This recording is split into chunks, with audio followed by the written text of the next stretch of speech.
DD214 Network Podcast is for mature audiences only.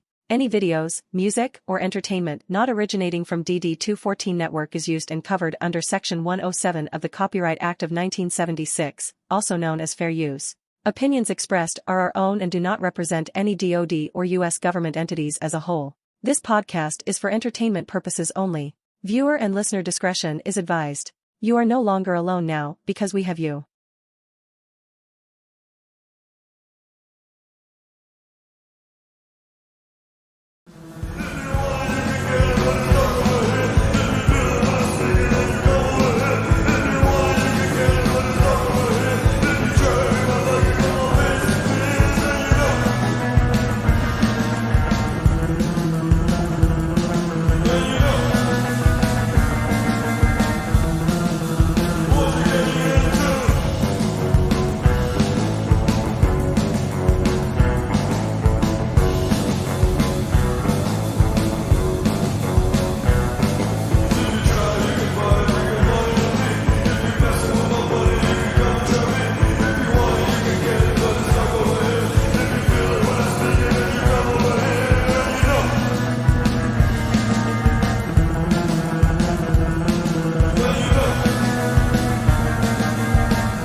Good morning, everybody.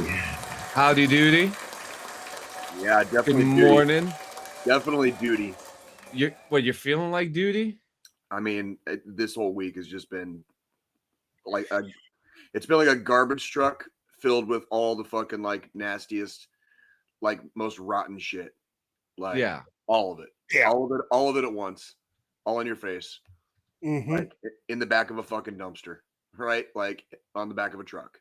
Like This week's one of those weeks, like, if anything else could go wrong, it's gonna fucking go wrong. Yeah, it's kind of like have you ever been like, I don't know, like say like face fucked by the universe? You All know the what I mean? time. Just like where you just swallow the gravy because like it's not gonna stop. It's like a straight it's like a universe blowbang on your face. You know what I mean? Like just super used to it. I mean, I'm shitting pancakes at this point, dude. I mean, I'm used to it, you know. But yeah, that's freaking. That was this week. That was definitely this week. Like, yeah, I mean, this week definitely was fucking insane. What'd you do, Joe? What'd you do? So I took Veterans Day off like I normally fucking do because it's fucking Veterans Day. Hell yeah. Even though my company, it's not a paid holiday for the company. It's like, that's a fucking day that's made for fucking us vets. It's your day. It's my day. I'm gonna fucking take the fucker off. This is the first time I've actually taken it off in a couple of years. Just the past couple of years, because with working for my current employer, I was trying to work my way up through the ranks. So I was trying to, not take as much time off as possible, shit like that. Just ignored it, worked just to fucking show I'm a team player. I'm going to fucking be here no matter what. Still a team player, still going to be fucking there no matter what, still doing my damn job. But I finally was like, you know what? This year I feel like I'm going to I was going to take the Friday before off. So I was going to take the 8th off because I initially was going to do a brisket on the smoker for Veterans Day weekend. But then I couldn't find a good deal on a fucking whole brisket. So the butcher shop I typically go get my meat from, they weren't going to get a shipment of briskets in until after Veterans Day. So I ended up just saying, screw it. I'm going to move that date to Veterans Day instead of taking the Friday before. Then Tuesday, I wake up to a loud crashing sound in my fucking office. Oh boy. Not sure if you notice, there is an entire fucking desk missing. What happened? So I had 2 stand-sit desks. The desks aren't fucking cheap by any way, shape, or form, but that was my older one. I've had it for probably 5 years now. The motors in the fucking legs gave out, and it fucking tilted randomly by them fucking selves. Yeah, they just failed? Just literally Yeah. just fucking failed like that? Mechanical failure. Absolute collapse. Absolute collapse. Nothing broke, luckily. I was gonna But- say how many thousands of dollars did you have sitting on that fucking desk? Fucking a shit ton. And it just But- literally the table just failed. Just failed. For me to have it at proper height for ergonomics when I'm sitting, even I have to have it raised a little bit because I'm not a short dude. I'm a bit tall. So pretty much what it did was the motors went out and it just flattened straight down to its base level, as low as it could go, which is too low for me to be able to sit at the fucking desk. So I spent, while trying to fucking work Tuesday, while dealing with phone calls from family up north because of a family emergency that happened and all this other shit, I'm trying to also move all of my shit off of my work and fucking podcasting desk onto the one good desk I still have. So now I've got, instead of two desks with setups separated, now it's one desk with everything fucking intertwined. So this is a bit of a fucking Clusterfuck. challenge trying to get everything to fucking work properly. I was having technical issues this morning, hence why I had to restart my fucking computer before we went live. We still love you, Joe. So Absolutely. so got all that done, then ended up having to make a fucking emergency trip up north to fucking upstate New York. Drove back down yesterday back home. I was initially I was gonna fucking fly, but then I got to thinking, I was like, it's just gonna be cheaper for me to hop in the fucking car, drive up here. Fucking drove up and drove right back after everything was taken care of yesterday. Drove right back down. I didn't get home till fucking 1:30 this morning, so I'm fucking dog ass tired. But yeah, that's my fucking A, Joe. Fucking A. John, did you do anything for Veterans Day? I chilled, I slept, and I ate. Okay. You know, I relaxed. with You that. know, the parade. There was a parade up the block from me, Okay. but something happened where like they changed the route last minute, so I actually missed the parade. Huh. You know, I don't know. You know, I heard it. Right. You know, I Right. heard it. You know, but there were a ton of other people who were kind of confused as well. But we ate. You know, I had lots of pizza, lots of meat. You know, and I mean, the whole week I've been kind of eating like a goddamn carnivore too. You know what I mean? Like I had pork chops Yeah. last night, which was fucking delicious. Okay. But yeah, no, Veterans Day was a great day. Got a lot of love. I usually pretty quiet on like holidays. You know, I'll say like, oh, happy Veterans Day, Merry Christmas, and then like I'll kind of like be off the internet for the day and kind of just hang out and stuff. But it was a nice day. It was Good. a really, really nice day. And it was a really good. I kind of feel bad talking about it. It was a really productive week for me. Nothing um, wrong with that. Nothing wrong you with know, that. well, to start off, actually, I'll start off with this huge announcement that I am working on. Okay. In 2025, I haven't figured out the date yet. I'm working on a thing called the Clean Sanchez Annual. What the Clean Sanchez Annual is, it is one day, all podcasts live. Every Clean Sanchez Media podcast will be broadcasted every hour on the hour in sequential, hopefully, and I'm working on musical guests. This whole thing would be a culmination of all the work that everybody has done with Clean Sanchez Media, and I want to put it out in one day and then give everyone 2 weeks off. I can dig it. You I know, can dig it. something. You know, best time of the year to do that? Fucking summer. Yeah, Especially for, I mean, you got to think, most of us were at that point. We all have fucking kids, right? Well, and Yeah. We all have kids that have summer breaks. We don't take off. We don't take breaks on this show very often. So And- that's yeah. probably not the worst idea in the world to give us a couple weeks. You know what I Yeah. mean? Like, you know, Exactly. and we've been doing this a while, and I feel like I want to do something really cool that will, not only have me show appreciation to everything that you guys have done for me, because you guys have done so much for me, and There was DD214, bong rips and video games and everything else. So I want to be able to give an appreciation back somehow.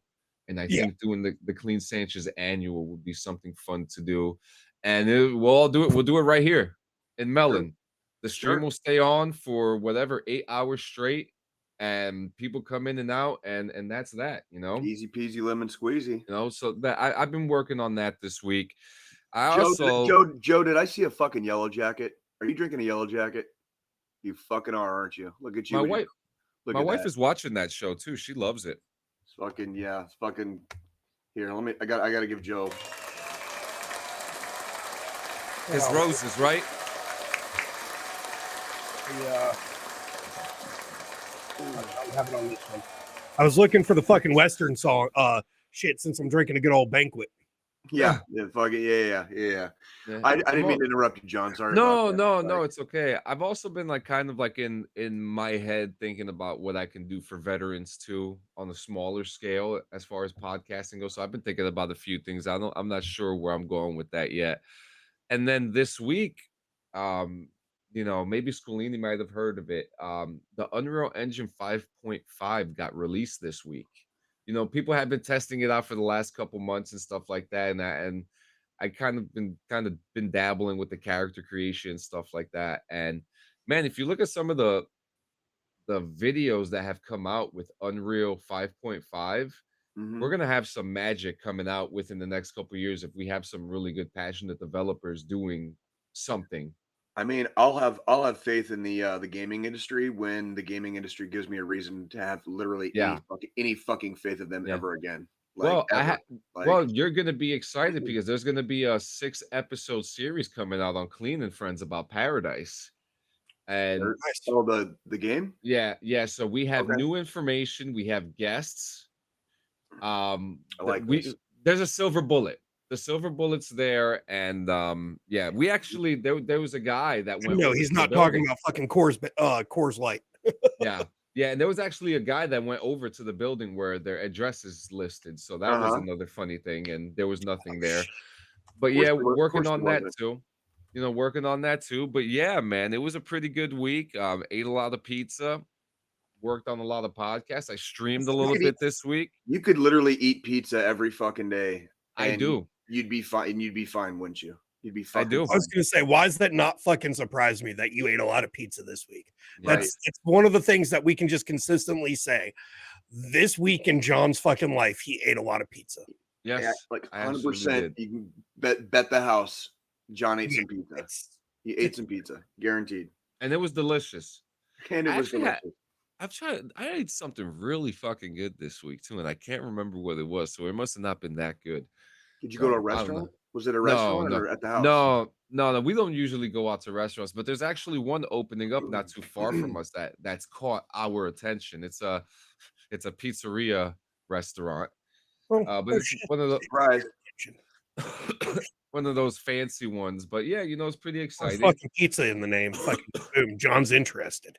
Yeah. I got my first Twitch paycheck too. Okay, how'd that go? Really good. I bought me some pipes, so I'm pretty rewarding myself. And and then let's get to some reviews real quick. Okay, or do the wise. I'm down. Make sure whatever you use that money on, you can fucking write it off on fucking your taxes. Really? So I could put these pipes? No. It has to be it has to be something that's related to your business. Yeah, you have to. So I review. Remember, I do cannabis content. I reviewed this. It's got to be related to your Twitch channel directly. I did do it on Twitch. Where the paychecks come from. I did do it on Twitch. You need to talk to an accountant. You need to talk to an accountant. No, I don't think cannabis and like products and stuff are tax write-offs. Well, like you that can't would use those as tax write-offs. What if he was doing it perspective? What if he was doing it with alcohol though, Joe? It'd be the same. If he was like sampling different beers, like would that federal not be perspective though? You can't write off because alcohol is not illegal on a federal level. That's what I'm looking at here. Yeah, but states' rights. he can write it off on the state level, but he can't write it off on the federal level. Listen, I don't know where this is going to lead to. I'm not a fucking lawyer, but I'll find one and we'll figure it out together. We're going to figure it out together, guys. Get an accountant first. Get a fucking accountant first. I'll ask the Chat GPT what they think. Okay. I also released a new veteran-centric new show, the rebrand of The Artificial Mind called The Artificial High. It is with me and my boot camp buddy, Strobridge, and we're going to be focusing on cannabis and veterans and talking about stuff like that. And then we got some reviews. The Penguin. The Penguin. How was it? Let me tell you something, man. When you write a story about a bad guy, right? Mm-hmm. And you write them as a good guy, and then you come towards the end of the show and they remind you how much of a bad guy he really is. It's a good recipe. It's a good recipe. There was a big pull under the rug. No plot twist, to be honest with you. This show didn't really need one, but there was a huge pull of the rug with emotion and how this production team portrays a villain, and we have a perfect villain right now. Okay. Squilini, what are your thoughts on it? I mean, so overall, the whole show, like the whole encompassment of the show is we've got Oswald Cobblepotts. He's not quite become the big mafioso of Gotham that he was in the comics and stuff yet. Yep. Like, he's not made it to that status. It's his coming to story. So he starts off, he's just a fucking driver for the Falcone family. He's not this big fucking criminal, but he's smart. He knows he's learned and picked up the business tactics from the mafia families that he's worked for. Yeah. And we see that develop over the course of the 8 episodes of the show in total. And then in the end, after he's practically lost fucking everything to try to take over the fucking underworld of Gotham, we see him truly turn into the rogue from Batman's Rogue Gallery that he is. Very comfortably too. Like they did it in a way that grounds it to a point that it almost kind of makes you forget that there is a Batman in this universe. You know what I mean? I definitely forgot that the Batman existed as a movie. We know. Yeah, I mean, and that's my thing. It's like going from the fact that this is based in that same universe, this show hands down is way better. Way better than the fucking movie, than the Batman. And I just feel like that's because with the show, they weren't rushing like they were to push out another fucking Batman movie. They put out a lot of story. They put out a lot of story. They deep dove. They fucking looked into a bunch of different characters. They didn't just try to rush a script and get a movie pushed out for the sake of pushing out a movie. I really felt bad when I watched that movie because I wanted it to be good. You did. I really did. I did too. Good.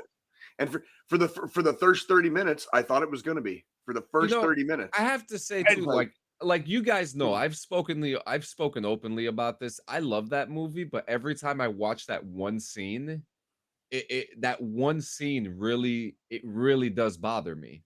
Well, and that's but like it is kind of like the way that it was done. The scene, and for context, it's the scene where Batman jumps off the building and he fucking smashes his face on under the bridge. Was it? Yeah. He like hit under the bridge and then he fucked himself up. Like I'm using a glide suit and shit. The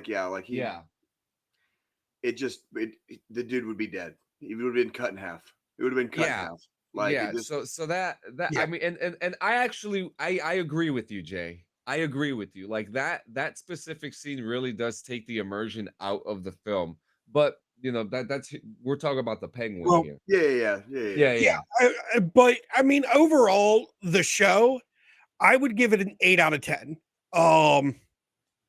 And that's just because I felt like That's fair. Yeah. unlike the Batman, they didn't try to go as dark with the shooting styles, because Matt Reeves, the director of both, you know, the overall encompassing fucking head of both the show and the fucking movie, his shooting style is usually more darker, like noir crime style filming. However, with Going the on, Penguin, jamming. they didn't make the atmosphere as fucking dark, which made it easier on the fucking eyes as a whole Yeah. and better to fucking keep your attention throughout the entire story. Yeah. It's so interesting, man. They wrote it so good. They And wrote it each so good. episode fucking made you want to come back for more. Like, they've already said there's going to be a second season that's going to take place between. So with the DC universe, the way everything's going now with James Gunn heading it up is this is Elseworlds. we're going to have the DC universe. No, this is actually separate. This isn't Elseworld either. Oh, so it's just its own universe. This is the Matt Reeves Batman universe. So they're doing this.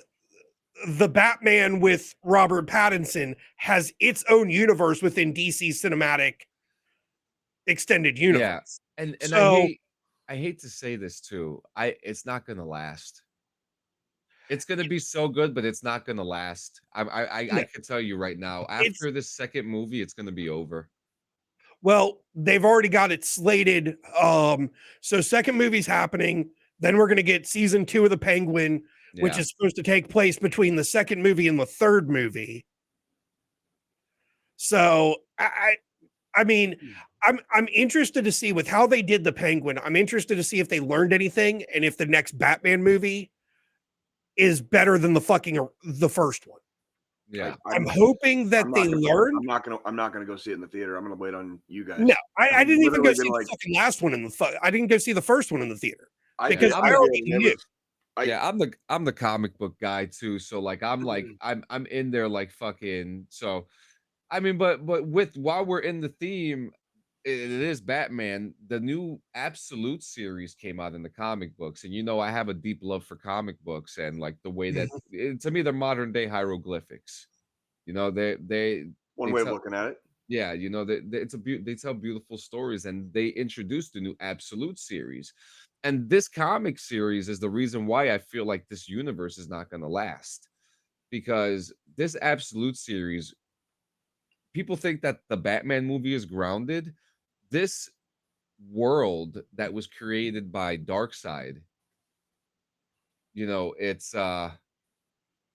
brand new, it's different. Wonder Woman was raised in hell. Nice. And the word God is banned to her people. Nice. Yeah. Superman is weird. I don't know how to explain it. His absolute character is like more, I guess, like kind of geopolitical in a way. Okay.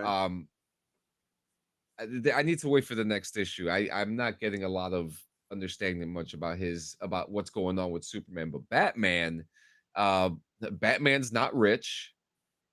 His dad's a teacher. His mom is a social worker who's in politics. He's not rich at all. You know, he played football for a high school. He wasn't a popular kid. Regular Joe Schmo. And Alfred is a spy for some international company who's spying on this guy called the Player, who is Batman. And it's a lot better. And I feel like it's a breath of fresh air. And I guarantee you that within the next 10 years, we're going to start seeing depictions of this universe in film and TV. Interesting. Because it is just so grounded to the point that, I mean, the Absolute Batman #2 just came out a couple days ago. And we're talking about a relationship between Alfred and Batman. They don't even know each other. They're hunting each other down. That's an interesting dynamic of, you know, an interesting twist on an old story. You know what I mean? And like Killer Croc is one of his best friends, and he's a human, You know, there's no like weird stuff going on. And the Joker is the richest man in Gotham and he doesn't laugh. So new depictions. And then last thing I got is Yellowstone. Yellowstone came out last week. I know a lot of people are having a hard time watching it. There are certain ways to watch it, which we won't say here live. But uh, a lot of people are worried about the absence of Kevin Costner on the show, right? And Kevin Costner's great, and him not being there, it's not the end all be all. When a major character is not on the show, that doesn't mean the show's gonna get bad. Yellowstone has a cast that can hold the rest of the show, whatever how many episodes are left or whatever. They have- 5, 6, 8. They definitely have a strong cast. They Like, have they're- yeah. yeah. They can hold it down without Kevin Costner being in the picture. You know, and that's really what all I have to say about Yellowstone without giving spoilers. I think they're doing a good job. I think the cast are doing everything they can, and it's just so emotional. So emotional. And I really I was gripped in. I was truly gripped in. Okay. Truly gripped in. So I mean, find a way to watch. If you guys, I don't know how they're doing reruns on it. You know what I mean? It's airing. You have to watch it while it's live or something like that. You can't even get episode 1 on whatever. Where's my remote so I can even test it out? But yeah, I mean, that's all I got. Okay. Okay. That's all I got before I get to before we get into our topics today. What are some of our topics today? Just out of curiosity. Well, we got the Tyson Jake Paul shenanigan, the whole Netflix debacle, we'll call it. Yeah. What else do we have? The CIA heart attack thing I want to talk about. Okay. Let's save that one for a little later. You want to start with Mike Tyson, Jake Paul? Yeah, you guys kick it off. I have to get some water real quick because my Go for it, man. is Go for it.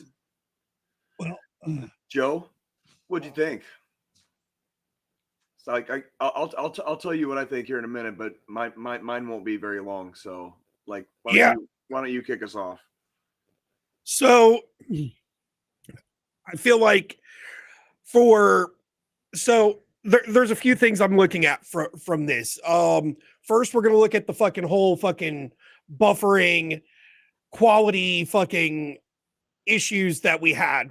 Now, being someone that works in the tech field, I understand this is Netflix's first premium live event of a fucking major sporting thing they've ever done. We do have Christmas Day coming up with fucking football because all football is going to be airing on Christmas Day via Netflix in December. They better get a lot fucking better, a lot fucking faster. Hold on. Wait, did you bring up Raw? Hold on. Haven't gotten there yet. With the Jake Paul Tyson fight, though, here's the thing. A lot more people were trying to stream that than are going to be trying to watch, then we'll be watching football. Are you sure? Because we're looking at football is primarily North America. Yeah, but there's still that Tyson fight was global. The numbers came out. The amount of people trying to stream that fight on fucking Friday was in the fucking billions. I don't know. But I'm not gonna. Yeah, this was their first attempt at something this fucking huge for a sporting event. They did end up figuring out what the fucking root cause of the problem was eventually. Okay. And they've claimed they've got it fixed, and this shouldn't happen going into football in December when we have the Christmas games on Netflix, or come January 6th when Monday Night Raw starts airing live on Netflix.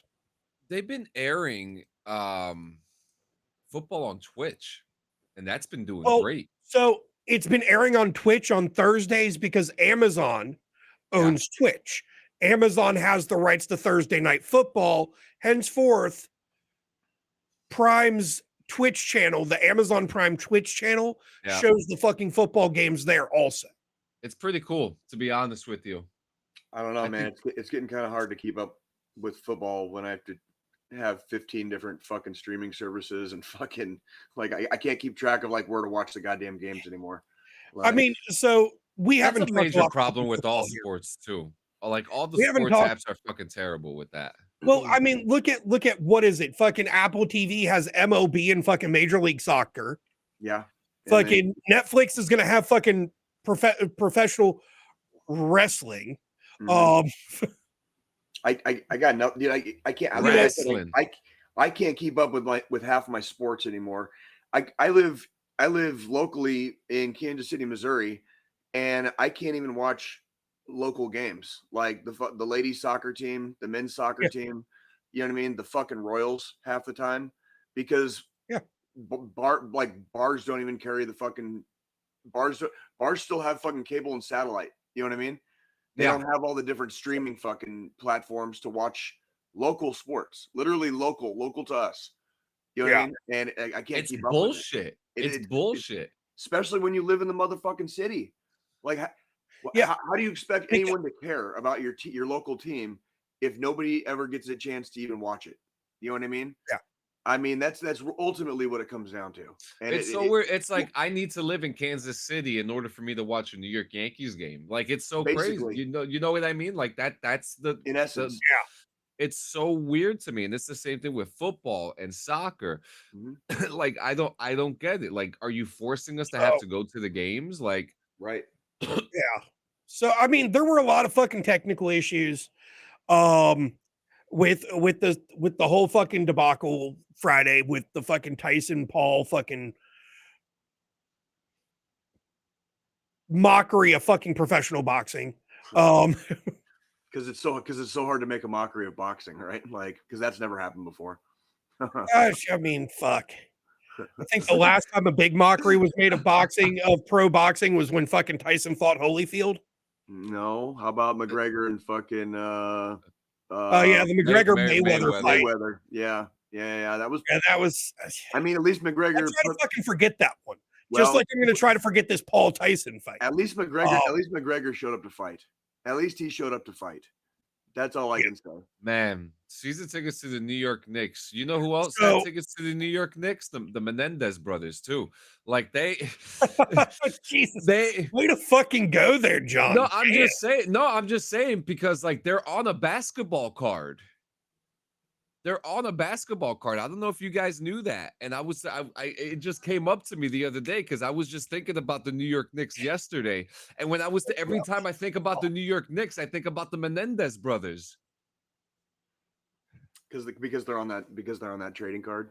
Yeah, they're on the trading card. It's one of the most I think it's like a collector's item. Have you ever seen the card? Yeah. I know what you're talking about. It's like the in baseball, the Billy Ripken. Yes. Where he's holding the bat and it says "fuck face" on the bottom. You know what I mean? Like it made it past screening. You know what I mean? No shit, jamming. No shit. How was it? Yeah, jamming. That sounds pretty cool. Did he have the tigers? He has, right? He has tigers. Yes, he did. I don't know if he still does. Yeah. I know he's got the pigeons. The trading card you're talking about's the fucking Mark Jackson one, right? Yes, that's the one, and you can see them sitting in the back. It's one of the picture of it. It's one of the craziest. There it is. It's like one of the craziest, like, what timeline do we live in things that, like, you know, it's just like, oh shit. Mm-hmm. That one. Yep, there it is. They're right there to the left. Yep. That's those two right there. Yep. Fucking crazy. It really is. It really is. So I didn't get to see all the fights because, you know, Netflix versus the internet was a thing that was happening. But I didn't even I got to see part of the fight before the ladies fight. And as soon as the ladies fight, like the intro started, like they weren't even walking out. Like as soon as the intro to the ladies fight started, Netflix crashed. It crashed out here, and like I gave up after a while. That's a real shame because that fight. Did you get to see it, Scolini? Yeah. That fight was fucking crazy. That one was, and I'm sorry, fucking Serrano should have took that fight. That was a bad fucking call. Her eyebrow was flapping off of her face. Her eyebrow was off. Like, it was flapping, and she still It was right below the eyebrow, like literally the eyelid area, Yeah, like where your eye socket is, your orbital bone. and she right in continued to here. fight. She decided to continue fighting. Mm-hmm. I mean, that's a She thing. just kept packing fucking Vaseline in it to keep the fucking blood from spewing out. It's all you can do, you know. Yeah. With open wounds like that. So Yeah, no, but I agree with you. Serrano should have taken that from Taylor, and then like the coach had said something too. He had said something. I didn't catch everything that he said because of the lag. It was pretty much so. Taylor actually ended up having a point deducted because she kept intentionally headbutting fucking Serrano. Yeah. Yes, I saw that. Multiple warnings for headbutting, multiple warnings for fucking wrapping, and you know, pretty much fucking holding to try to keep fucking shit. The commentators were fucking bullshit. I'm sorry, but you know, one of the commentators kept trying to make excuses for Taylor. It was Mauro Ronaldo and was it Brendan Schaub? Might have been. Did I see Rosie Perez there? Yes. Rosie Perez was there also. Yeah. Had no reason to be there. Yeah. It's kind of crazy. Very 90s. Very, very 90s. Indoor and outdoor jacuzzi, 8-car garage. That's but it sounds like fucking they kept talking about how, you know, we've got a fucking southpaw facing off, you know, we've got a righty versus a lefty, so headbutts are gonna fucking happen. It's like, I'm sorry, I'm a fucking lefty. Yeah. I've gotten in the fucking boxing ring. I've never fucking professionally boxed, but I boxed back in the day, and there's a hell of a lot more fucking right hand fucking boxers out there than there are lefties. Yeah. And I've never once been in a fucking bout where I'm headbutting you on accident because I'm trying to because I'm opposite fucking hand from you. Yeah. Like, that's just a fucking bullshit excuse, in my opinion. They were trying to make up reasoning why the headbutting was fucking constantly happening. Crazy, man. Crazy. But that fight was crazy. It was really crazy. And then a little bit around that time, we got to see Mike Tyson's butt cheeks, which was actually posted, which was posted by Netflix shortly after, and saying that his interview was cheeky. You want to see how fucking far we can push this fucking butt cheek thing? Yep, let's do it. Okay, I've got a fucking great meme. Hold on. I mean, oh man, are we gonna get in trouble? Because we're on Twitch too. I don't give a fuck. Fuck them, dude. Just a couple of ass cheeks. You telling me, like, with all the bullshit, like we can play games basically sitting naked, right? Here's the thing. I just got my affiliate. I don't know what happens if a pair of butt cheeks comes out on Twitch. Please tell me you're not using your fucking main Twitch channel. It's Clean Sanchez Media. All media gets played on there.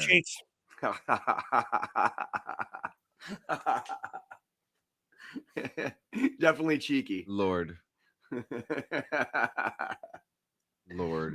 Oh, I mean, why was he naked in the first place? I understand comfort and stuff like that, but like, it's Mike Tyson, was he in the middle of changing? Was that what was going on? It's Mike Tyson, bro. I got nothing. That's fucking pretty much his fucking jock strap. That's why you just see ass cheeks. Yeah. So he was probably in the process of getting all of his fucking gear on, because it was coming up to the fucking time for him and Paul to be getting ready to fucking go out. But again, it's fucking Mike Tyson. Yeah. Those are Brooklyn's ass cheeks right there. I'm just saying. That is Brooklyn's ass. Fuck. He does not and never has given a fuck. Mike Tyson's going to goddamn do whatever the fuck Mike Tyson wants to goddamn do. Yes, he will. Like, that's it. Like, nobody is going to stop him. No one is going to stop him. I think that's pretty cool. I wonder if there's like let me see.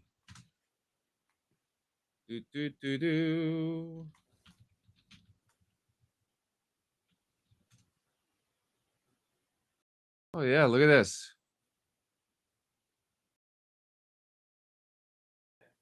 No sound. What you got? Where's his fucking house? Ohio mansion. Oh, shit. This is his home.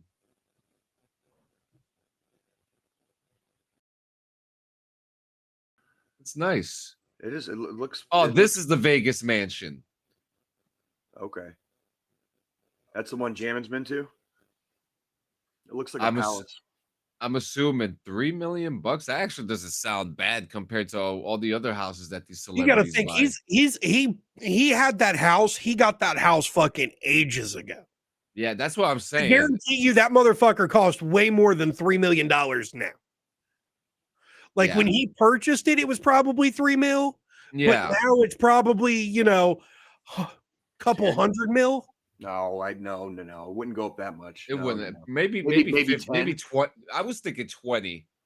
Oh, Jammin Jet confirms. Yeah, yes, that's the one. Let me do. I can.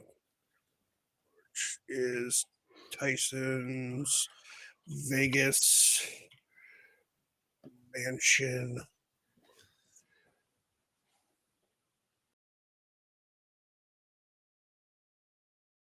So he bought it for 2.5 million in 2015.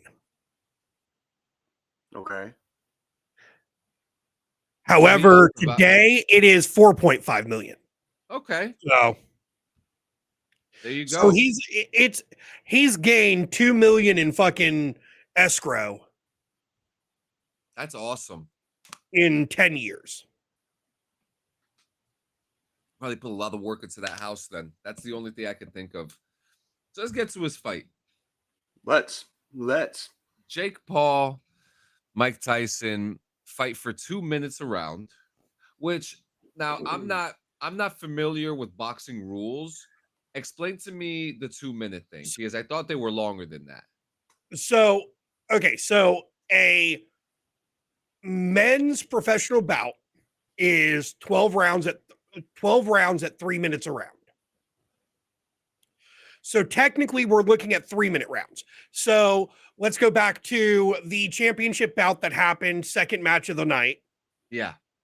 Between the two Mexican Americans.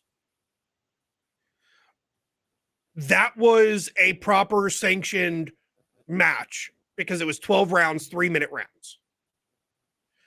You talking about Serrano and Taylor? Fight, wait, you're saying Serrano and Taylor? No. The one right before Serrano and Taylor. The guy I didn't see that fight. I started watching during the female fight. So there were two title fights that night. There was a male's title fight and then the Serrano Taylor title fight. What was the male's title? I think it was the welterweight. Hold on. There were a couple fights that weren't too bad, honestly. I saw watching the replays, some of the replays. There were a couple fights that really weren't bad. They weren't terrible. I'm looking up the card right now. Yeah, that's what I'm doing. Barrios and Ramos. Yeah. The Barrios Ramos fight, that was a sanctioned title fight. Welterweight. So it was welterweight. And that's so a professional fight for males is 12 rounds, 3 minutes per round. Okay. Because of Tyson's age, they came to an agreement to do 8 rounds at 2 minutes a round. But the boxing commission, the WBC, agreed that it was still considered a sanctioned fight because both parties agreed to the terms of the fight. Now, Serrano and Taylor, both Taylor and Serrano have been fighting to make women's boxing follow the same rounds and time length as men's boxing. So at the end of the Serrano Taylor fight, remember they were talking about fight number 3 happening and how the next fight's going to be 12 rounds at 3 minutes a round. Yeah, because this is the second time they fought. This was their second time. And both times now, Taylor came on top even though everybody felt Serrano should have won both. Yeah. Now, with that, though, both Serrano and Taylor feel like we're professional athletes. We should have to be held to the same standards as the males in our fucking sport and do 12 rounds at 3 minutes a round and not 10 rounds at 2 minutes a round. So they're trying to change the rules of fucking women's boxing also. Oh, if that's what they want, give it to them. Right? If they want more rounds, if they want more time, give it to them. If they feel they can do it, let them fucking do it. Yeah, if that, I mean, that's that's one aspect of boxing I'm okay with. If you can agree on the terms of the fight, then let them have it. Just like I was fine with the Tyson Paul fight being 8 2-minute rounds instead of fucking 12 3-minute rounds. And the gloves because are I knew lighter they too, agreed right? to that. And the glove weight. So traditionally the gloves are 10-ounce gloves. They used 14-ounce gloves. So that just means they're a little bit more padded. The glove's going to take more of that shock from a fucking hit than like your face or whatnot. So they used a little heavier weighted glove for added protection too. Well, I mean, it's not like, I mean, look, Mike probably hit Jake Paul 9 times. What a legend. Well, you know, 12 times. 12 hits. I mean, other than the fact that, I mean, do we all agree that we think that this was a fucking rig? It was never going to be a good fight. It was never going to be. I don't think Jake Paul has had a good fight yet. Like, I don't think so either. Like, aside from like knocking out, looks good. He looks good when training, but training and fighting are two different aspects of the fact combat. that the fact that he now counts as officially like a professional boxer in general is a travesty.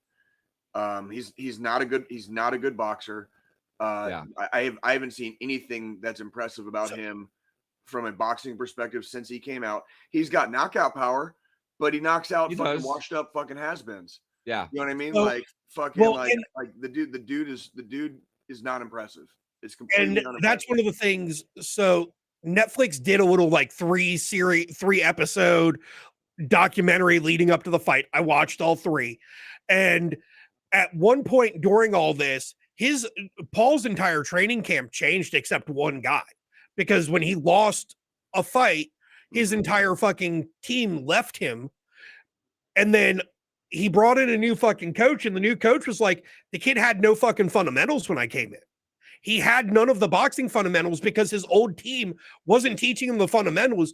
They were just training him to fucking throw first and fucking hit hard so he'd just knock out his fucking opponent and not have to worry about actually fucking fighting. Well, we'll see what happens in the future with them then. So, did you I can respect some of his work ethic. I know he is actually training. Okay. But if he wants people like me to have any respect for him, he needs to fight actual boxers his own age at his weight. Like, and I want to see how he does against an actual boxer. Like, not some fucking washed up tomato can. Not a celebrity boxer. Yeah, not a fucking old MMA fighter, not, you know. Yeah, we're not crushing cancer. I want to see him fight an actual boxer, which, by the way, the one time he did fight an actual boxer, what happened? He lost. Yeah. Yeah, that's that one loss he has on his fucking belt. What is that? That's Tommy Fury, right? No, he beat Tom. I think it is Tommy Fury. Hold on. I think it was. Yeah, Tommy Fury. Was it? Yep. Yeah. Okay. And I mean the Fury family.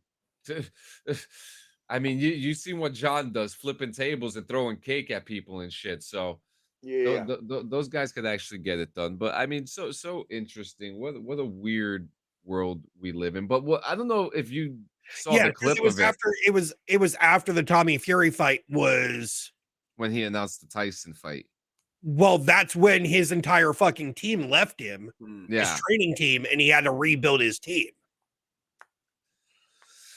Well, it is what it is. Did you see that? Now, I watched this as it happened live, and it was pretty funny. The reporter, Ariel Helwani, was talking to Mike Tyson. He was like, "Is this it? Are you gonna retire?" And Mike Tyson was like, "Yeah, no, I don't know." And then he looked up and sees Logan Paul, and he was like, "I want to fight you next," like out of nowhere. And Logan Paul is just confused as hell. He's like, "Me?" Like, the And fuck then did I he do? said, and then the What did I fucking do? the reporter puts the mic in his face, and I guess like Logan Paul just went into media mode. It was like, "What the fuck do I do here?" He was like, "I'll fucking kill you, Mike." And I was like, "What is Well, going on here?" God so damn. in fucking Logan's defense, he's in the WWE now. So he's Mike training Tyson on the has fucking a mic. huge Tyson history with has a the huge fucking WWE. thing with Tyson's been involved with WWE in the past. He was in WrestleMania. He was a Yeah. special fucking referee. Like, So of course, one they fucking when Those when were the Tyson fucking fuck called you out till you fucking love me Logan, days. and Logan's fucking has the mic shoved in his face, he goes into fucking ring mode for WWE fucking, doing his Logan just went straight shooting a He promo. went, it was instant. Like you could see it in his face, like the cat, like because he wasn't. You could tell he wasn't prepared for that at fucking No, all. Like, no. and because he was just like in the moment with his brother, like shaking hands with everybody, and then Mike Tyson said that, and then like Logan Paul wasn't even paying attention. He heard his name. He was like, "What? Me?" fuck did I do? What the fuck did I do? And then he was like, Yeah. I'll fucking kill you, Mike." It was like, oh shit. So I thought that was a pretty funny moment. I don't know what Cedric the Entertainer was doing there as was A it host, fucking color commentator, I think they call him. And it was Cedric, and Jerry Jones showed up at one point too. Well, I mean, they were at AT&T Stadium. Like, they were at fucking they were in Jones's house. Of course, Jerry Jones was going to fucking show up at some point. I was waiting for them to fucking just pan the camera around the fucking ringside audience and Jones just sitting there, but they never did that. They just, it was boom. Now he's sitting there at the commentator desk fucking talking to everybody. It was him and fucking Michael Irvin. Yeah, okay. Michael Irvin too. It was very interesting choice. I mean, it looked better than what was the one that we watched, the Days In fucking fight that we watched a couple years ago. Days In. You know, the Days In, the DAZN fight that Jake Paul used to do when he fought. Oh yeah. Did he fight then? I can't even remember. It's so forgettable. You're talking about before he started his promotion company, MVP. Yeah. Yes. Because the promotion company that did this fucking Tyson Paul fight is fucking Jake Paul's fucking promotion company. Yeah. Most valuable promotions. And then, I'm sorry, let's talk about the fact that he fucking, you notice the fucking body spray him and fucking Logan kept spraying and shit? Yeah. That's Jake Paul's own fucking company. And you want to know where the fucking shit's sold at? Walmart. White trash heaven. God damn. I can't, like, you can't make this shit up. You can't make this shit up. His fucking, it's a fucking like deodorant, fucking body wash, shampoo, fucking line of fucking products for males, and it's sold exclusively at fucking Walmart. Damn, you might have some Walmart fans come after you for that, Squillini. Dude, fuck them, dude. Like, do I look like I'm fucking scared? Right. I fucking shop at Walmart, but I'm also not the guy that shops at Walmart looking like I just got fucking ran over by a truck. I wonder if it, like, does his products, like, do their products smell like Axe body spray and failure? Because like that's probably what it fucking like what I imagine. That's what Prime tastes like, and I bet you a Luxury tastes like that too. Listen, I actually enjoy the fucking flavor of Prime, and it doesn't taste like fucking Axe body spray and failure to me. I'm just saying, dude. I'm just saying, like, freaking not affiliated. Both Paul brothers, like, that's what I imagine they both smell like. It's Axe body spray and failure. You know what I mean? Hey, good for them. They're failing upwards. At least they're failing upwards, right? I mean, I will give it to the Paul brothers. They are entrepreneurs. They have some business sense. Keyword some. they could make some smarter choices. But yeah, that's about all I got to fucking say on that. Did you guys did you see any of the UFC last night, John? I saw the clip of John Jones fucking knocking out Stipe. Yeah. I saw that this morning. Yeah. That was at MSG, right? I believe so, actually. Yeah. MSG, one of the greatest arenas of all time, probably one of the last few that are standing, and I saw that clip this morning. I didn't even know John Jones was fighting. I hear he's made a really good comeback after the comeback that he tried to make last time and then got arrested. And but him and Stipe, God's just testing him, bro. how many times have him and Stipe fought? I feel like this fight has been in that was it. This is the first one. So this is the fight that we've been waiting for a couple years. Yeah. Well, quite some time. So it finally happened. It finally happened. And we got John Jones won. Pretty much what we expected. Pretty much as expected. I don't think there was any big shocking surprises there. Like I love Stipe, but I was not anticipating him beating John Jones at all. Oh shit! And Stipe said he's retiring. Yeah, yeah. Well, dude, the motherfucker's like close to my age. You know what I mean? I'm pretty sure he's older than both of you. So you know what I mean? Like it's he's getting a little long in the tooth to be getting his fucking face beat in for a fucking living. You know what I mean? Was that was for a title, wasn't it? Yeah, heavyweight title. Yep. John Jones and still. What's so crazy how some of their stats are almost kind of similar. They're the exact same height. 10 pounds out of the weight. Age is way different. Reach 4 inches. Their striking accuracy is damn near identical. Takedown accuracy, not so much. John Jones definitely has that by a long shot. The takedown defense, John Jones has that by a fucking landslide. So, I mean, holy shit. Were there any other good fights that happened, Jay? Yeah, Charles Oliveira, and Michael Chandler. Ooh, who won that one? Oliveira in the 5th round.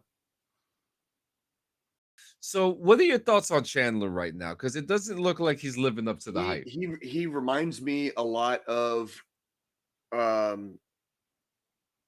do you call it? I like the guy. I like him. I think he's great. Great for TV. He's a very talented fighter, but I just he reminds me a lot of God damn it. A fucking little guy that used to fight John Jones all the time. Freaking he was like light heavyweight and heavyweight champion. Oh, the fucking announcer. Yeah, he's the fucking announcer. Fuck, what's his name? I keep wanting to call him Champ, but I'm like, that's not his name. You know? Well, they call him that. God damn it. What is it? Daniel Cormier? Yep. Yeah, Daniel Cormier. Michael Chandler reminds me a lot of Daniel Cormier. He's always been surrounded by somebody who's better than him. So he's like forever contender, never champion. You know what I mean? I like how you said that, because that's perfect. That's like the perfect way to say it. He's like the gatekeeper to the championship. Like the only people better than him are the champions or people about to be champion. You know what I mean? Like that's it. Like he will fucking mud stomp anybody else except the champions. And Olivieri got through the gate. Yeah. And fucking Oh, and it was a 5-round decision, by the way. But Oliveira won. So interesting. But yeah, I mean, but again, Michael Chandler, he came in with he got injured when he first came in too. He didn't even get to fight. He was supposed to fight McGregor. And that apparently is supposed to still be happening next year. No one fucking knows what the hell's going on with that. No one knows what the fuck is going on with McGregor, period. So right. Like I don't know what he I don't know. I don't Conor McGregor anymore is like, that's just another joke. You know what I mean? Yeah. I feel that. Yeah, all right. So that was the fight. And you have anything else to cut into before we transition into the next? Not off the top of my head, no. Uh-uh. All right, let's talk about some CIA shit. Hell yeah. Hell yeah. So I was reading these last couple days about a CIA heart attack gun. So let's set the stage. The Church Committee, uh, in the 1970s, America was rocked by revelations of shocking misconduct by its own government agencies. And the Church Committee officially selected the Senate Select Committee to study governmental operations with respect to intelligence activities. This was formed in 1975 and under the leadership of Idaho Senator Frank Church. And this committee was a direct response to a growing distrust in government in government, fueled by whistleblower accounts and investigative journalism that exposed domestic spying and covert operations. Mm-hmm. But the Church Committee didn't just scratch the surface, it unearthed some of the darkest secrets of the Cold War era. Agencies like the CIA, the FBI, the NSA, and even the IRS were implicated in practices that were not only illegal, but fundamentally un American, spying on citizens, manipulating foreign governments, and engaging in covert assassination attempts. But one of the most chilling discoveries was the CIA's development of a weapon that blurred the line between science fiction and reality, a gun designed to kill silently and without a trace. And this was the so called heart attack gun, Mm-hmm. a weapon that would come to symbolize the extremes to which the CIA was willing to go in its Cold War rivalry within the Soviet Union. Mm-hmm. When I first looking through this stuff, I'm just like, holy shit, that's crazy. Mm-hmm. Because Yeah. you always hear like in the stories and in the movies how they have these cool little like watch gadgets that shoot little needles and stuff into your eyes and kill you, or Yeah. stuff like that. But you never hear of a weapon that could kill you through a heart attack. Until now. Until Yeah. now you've heard of one, right? Now you've heard of one. Yeah. There's like there's the Russians have shit that's basically poisons you with like polonium. Yeah. It's very, very similar. You just get shot with a dart basically, and you fucking get really sick and die like very shortly thereafter. You know what I mean? Like that's basically like, yeah, there's a lot of nasty fucking weapons out there. A lot of fucking nasty weapons out there. And they're not friendly either. But yeah, I'm talking about the heart attack gun, and it's literally a weapon straight out of a spy novel. So, like, imagine this: a seemingly ordinary pistol, one that resembled a classic Colt M1911 handgun, but instead of firing bullets, it discharges tiny frozen pellets made of one of the deadliest toxins known to man, saxitoxin, derived from toxic algae blooms in shellfish. The weapon was equipped with a scope for precision and could silent fire a dart the size of a human hair, capable of traveling up to 100 fucking meters. Think about that. A Dope. dart the size of a human hair traveling at 100 meters. Would you even feel it? He might for a second, but it'd be Feel like a pinch, right? yeah, basically. Yeah. And then you die. Like that's it. Like Oh man, so here's how it works. So once the dart penetrated the skin, the frozen pellet would melt, releasing the deadly payload into the bloodstream. And the victim would quickly experience symptoms of paralytic shellfish poisoning, tingling shortness of breath, and eventually paralysis, leading to respiratory failure. But yet the entire process could literally just take seconds. It could take you out in seconds, leaving only behind the minuscule red puncture wound, easily missed during an autopsy. So to an unsuspecting coroner, the cause of death would appear to be a heart attack. right. But as long as they don't do a toxicology report, right? Yep, there we go. So the weapon itself was a marvel of sinister ingenuity, developed under a CIA program known as MK Naomi, which focused on creating incapacitating and lethal tools for covert operations. Mary Ambre, a CIA operative working in the Technical Services Division, was tasked with identifying undetectable poisons. So saxitoxin was her silver bullet, a toxin so potent that it needed only a minuscule amount to be lethal. And Dr. Nathan Gordon, a researcher at Fort Detrick, Maryland, devised the method for freezing the toxin into a dart small enough to be fired from the modified pistol. But it wasn't. It's like more than just theoretical, right? So the heart attack gun was real, and the CIA's own director, William Colby, presented it to Congress during the infamous 1975 hearings. And Colby described the weapon clinically, calling it a non-discernible microbionoculator, while skillfully dodging questions about whether it had ever been used. Interessante, as they say in Yeah, Espanol. yeah. So what I think it's really cool about this is that it makes your imagination think that maybe the impossible is possible, to be able to make this was the 1970s. Yeah, Imagine what they could do now. that's what I was literally just gonna Yeah. say. That like I shudder to think what we have now. That's like some James Bond shit from the fucking 60s and 70s. Like imagine what the James Bond shit nowadays looks like. You know what I mean? Like good fucking luck. Good fucking luck. Because I'm sure there's some shit out there. There's a really cool museum that we went to in New York called the Spy Museum, Spyscape.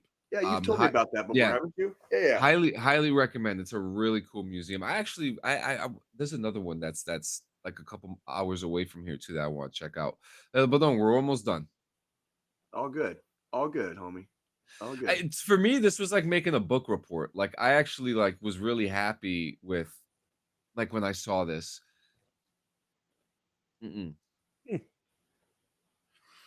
So the heart attack gun was a part of a larger pattern of CIA operations aimed at neutralizing foreign adversaries, many of whom were world leaders.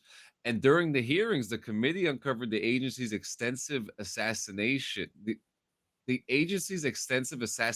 program, which had targeted figures like Patrice Lumumba of Congo, Rafael Trujillo of the Dominican Republic, Ngo Dinh of Vietnam. I apologize if I butchered that. I just want to say I had a hard time trying to pronounce that name, but the pronunciation looks that way from the way I'm reading it. General Rene Schneider of Chile, and the infamous Cuban leader Fidel Castro, who reportedly survived dozens of CIA attempts on his life. And that's a whole nother deep dive for another day. But that's another crazy thing that I think he survived. I think he survived a couple hundred of them. At least. Probably at least. Let me see. So yeah. Assassination attempts on Castro.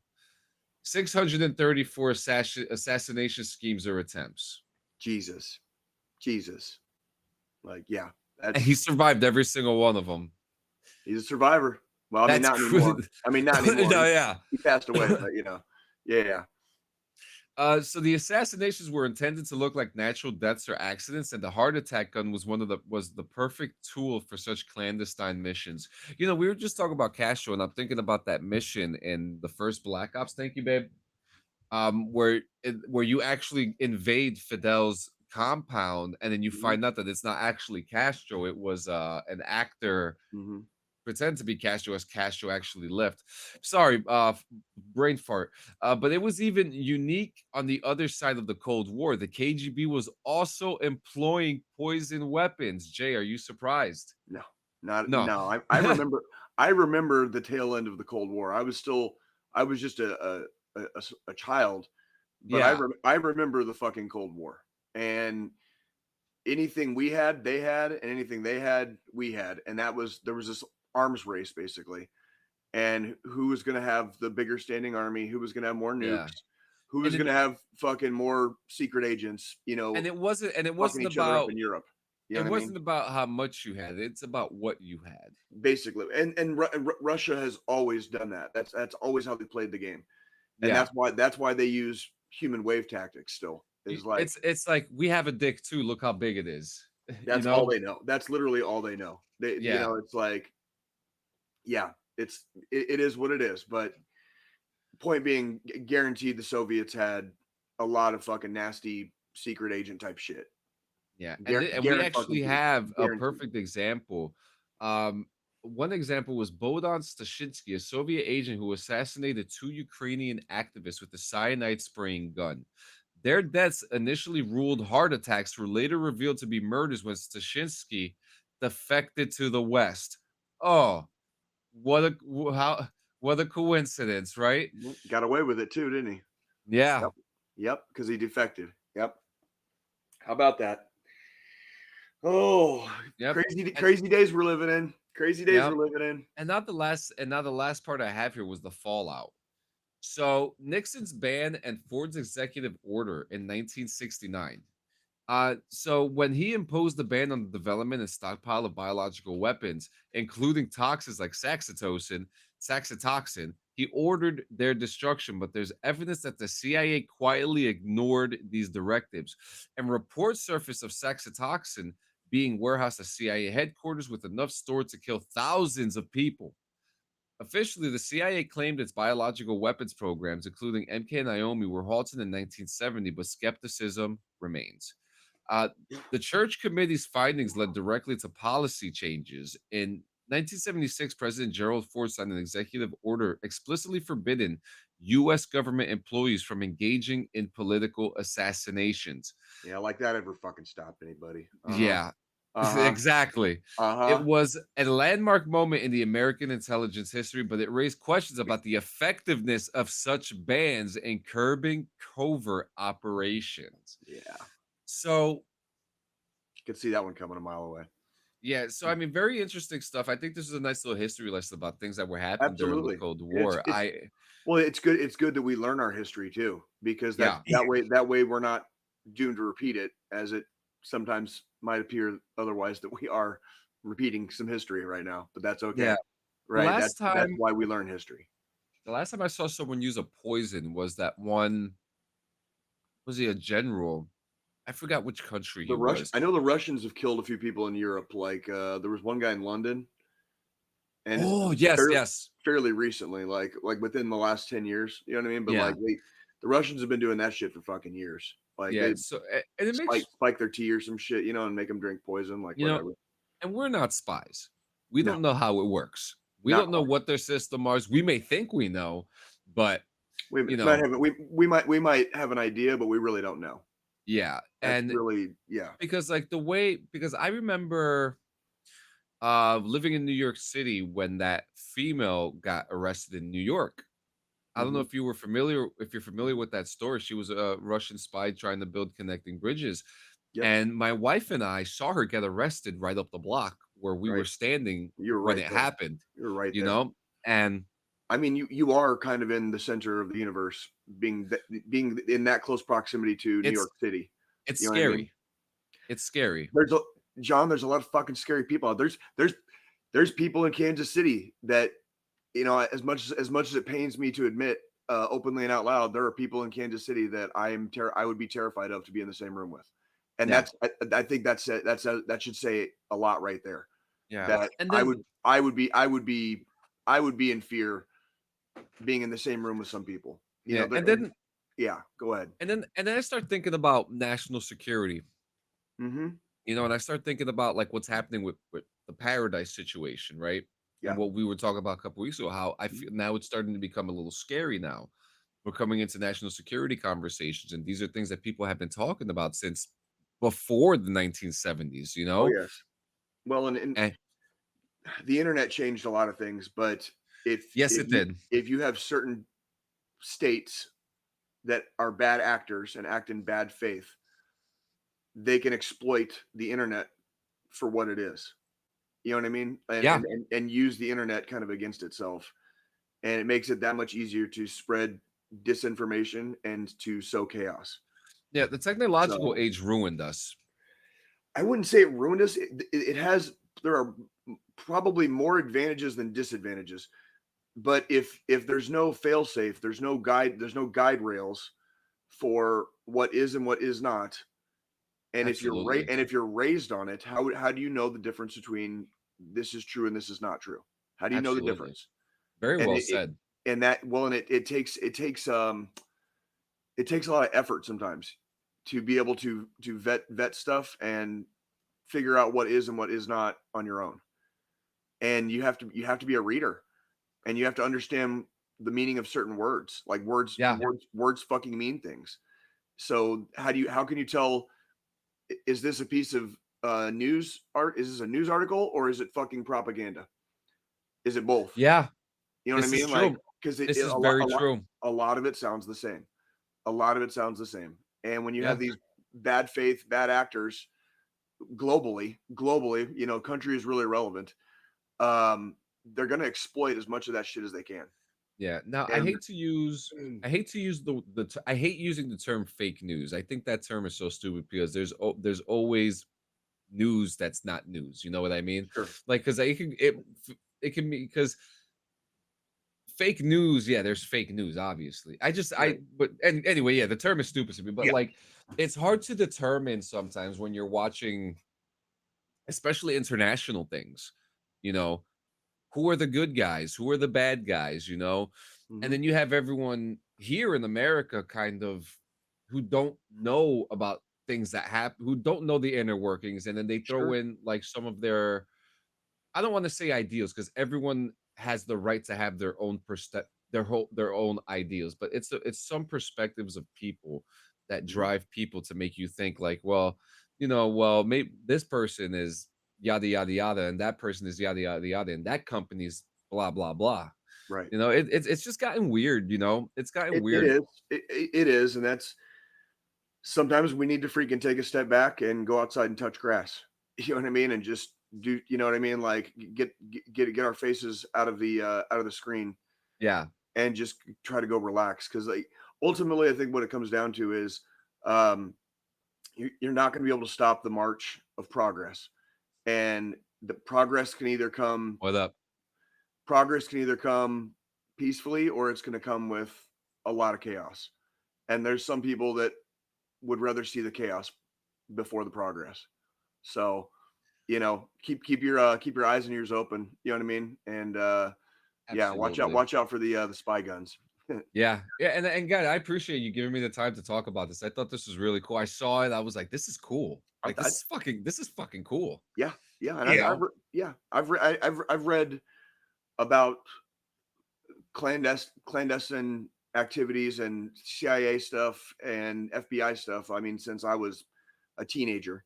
So we're talking that, you know, almost 30 years, John. I mean, I've been reading about stuff like this, and Now, it's a fascinating aspect of our country and our government, and now some of its arms. You know what I mean? I have to ask you because you say you're familiar with this stuff. Are you Hmm. familiar with Frank Dukes or Frank Ducks? Yes, fucking what fucking blood sport. Are you talking about blood sport? You have to listen to the episode of You, Me, and Laura that Brandon did about Frank Ducks. Yeah, the bullshito guy, Yeah, it bullshito is. master. It is one of the funniest things, and you know we're coming to the end. But I want to bring up something. I was playing Call of Duty with From the Dungeon yesterday, Hmm. and he said, "Where's Jay? Where's Squillini?" You're gonna have to. We're still working on a couple of Yeah. situations here. Like, so I do apologize. I know we've been talking about No, getting on yeah, Game Pass, and yeah, I'm in the middle of buying a new fucking car, and it's yeah, yeah. I'm having some difficulties right now. So it's No, kind of yeah, no, but yeah, yeah. he asked me yesterday, and I was just like, he'll come. He's coming. Eventually, Yeah, you know, is it good so far? Are you still enjoying it? I'm having a good time. I don't play it a lot. Maybe I'll play like maybe 2 hours every other day, every 2, 3 days or something like that. I don't play it every day. Not like we used to Yeah. play. Oh no. I don't know what he means by that. Damn, homie, Yeah, calling like you out. It's calling well, you out, son. yesterday we played a couple rounds yesterday and I came out with a pistol and I had like 30 something and 8 and like every like other round after that, every other round that we played that I had with a pistol, Uh huh. I was just like wrecking shop and I told him like once I'm comfortable, I'm comfortable. And Yeah. and we all like you, Jay, when you're comfortable, ooh, you're Oh, comfortable. that fucking! You remember that fucking that AK I put together, and it had Yes, like I do. it was an AK with a fucking optic on it, and freaking like people used to get fucking mad at me. Yeah, they fucking actually mad at me. I used they to have have this entire other teams raging at me, like they have raging at this me. perk. They have this perk where you can have now 8 attachments on your weapon. Okay. And I hear that like, oh. And, and I have this monstrosity of a M4 with all these fucking attachments on it, and I'm just like, this is my baby. This is my baby. And then you wreck shop, and Yeah. people cry about it. Yeah, but generally, yeah, I am still enjoying it. I do still enjoy Call of Duty. I play it. I play it every now and then. Oh, that was okay. This is something we need to talk about real quick. So we Go played for with a guy named Johnny Riffs, and then we were playing with From the Dungeon, but From the Dungeon got a speech warning. Okay. But we were in a private party. And they How's said that? they turned off his mic and everything. You see, that's kind of fucking crazy because now that just makes me feel like they're listening to us now. What did he? Well, what did he say that got Well, him banned? that's the thing. When I was with them, he didn't say any because there was a point at the end of the game where we didn't hear him anymore, and we were trying to figure out why. And now we know why. Yeah, we were doing private chat. We were in in-game private chat. And he still got banned. He still got banned. Still got a 24-hour ban. And now I'm really thinking, like, was there anything crazy that we were saying? And I was like, no. Yeah, we were saying the regular shit. Fuck, bitch, pussy, motherfucker. Yeah. You know, that like was it. The seven dirty words, that you can't say on television or whatever. Like from Carlin. Yeah, and it was crazy because cocksucker motherfucker. I've also never met a guy that had such an accent too. Johnny Riffs. Johnny Riffs. I love that name. It sounds like a rock star. Johnny Riffs. Right? Like, does he play with his shirt off? You know what I mean? Like Johnny Riffs. We'll have to ask him, but there was nothing crazy that was said. You know what I mean? Like, it was just the regular shit talking stuff. But it was in private and he still caught a 24-hour ban. That is a little concerning to me too. Look at that. Called it. Called it. There you go. So guys, we're coming towards the end of the show. This was a good episode. This was fun, and it's crazy. Oh, well, I can't put that on the screen. Oh, what is from it? the dungeon? What is it? Look at the chat. Oh, okay. Okay. Okay. Well, but if it was in a public server, if it was in a forum, you can kind of understand it. Yeah. In a private chat, that's a little bit like it's weird. That weirds me out too. That weirds me out too. And I know for a fact that we were in a private chat because like I could hear the other teams, but they couldn't hear me. Interesting. I was only able to communicate with Johnny Riffs, the lead guitar player, and David from the dungeon. So it was very interesting. And then there's also a big problem right now where people are having an issue in zombies where they're grinding 12, 13 hours and getting to a certain level. And then they do like an injection. I don't understand the zombies mechanics and things like that, but they're doing something which is deleting all their progress in zombies. And no one likes a game breaking glitch. So I think you guys need to fix that. Fair. But yeah, when do you guys want to take it? I think it's Joe. I think it's your week, brother. Well, spotlight. No pressure. So nah, we're good. It's we're coming up. We're what? Going on the week before the week of Thanksgiving now. So yeah, we are.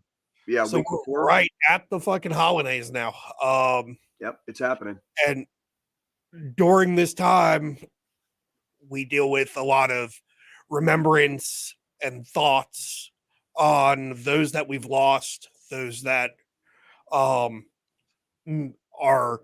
close to us that might not be with us anymore. During this time, depression's a real fucking killer. It can both be fucking figuratively and literally. It's a big killer during the holiday seasons. And us here at DD214 Network, we want everybody to pay attention to your own mental health. Pay attention to the mental health and the well-being of those around you. Because we don't need anybody to cross over to the other side quite yet. It's always too soon. You might think personally that there's nothing left to live for, if there's nothing worth continuing on about. But you've got your family, you've got friends. If you don't have family around anymore, you've got your friends. There's still someone out there that fucking cares enough about you.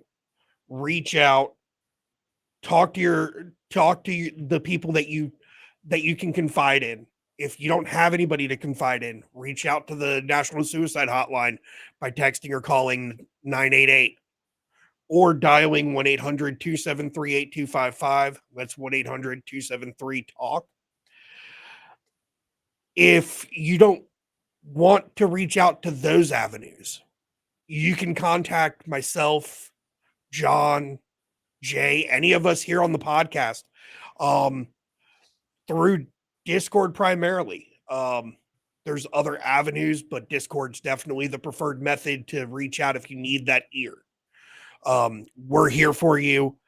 The community on our Discord is also here for anybody and everything as needed. We have a great group of people that are behind us, in front of us, to the left and to the right of us. Let's just keep on keeping on, push through, because we want everybody here in 168. We want everybody here for the next formation. We don't want to hear that we've lost another. Beautifully said, brother. Thank you. Said. Thank you. Guys, we will be back. Same bat time, same bat channel. We're actually on time today. It was really good. Yeah, we're kind of on time. Yeah, we are. And I don't think we should be live next week. I don't think I'm working. Okay, cool. Yeah, so we should be live again next week, regular time. We will be back in 168 hours. So yeah, everybody have a good week ahead.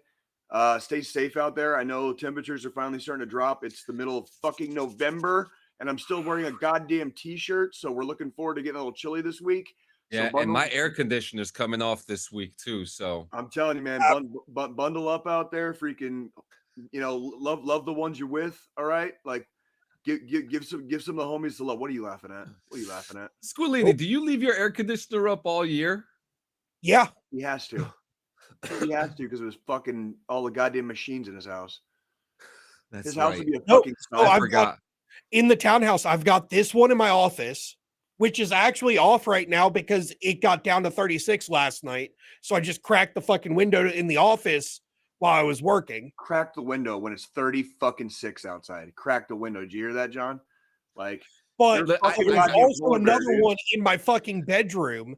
So the main unit doesn't heat or cool efficiently the upstairs and the downstairs. It heat rises, so it gets so fucking hot up here.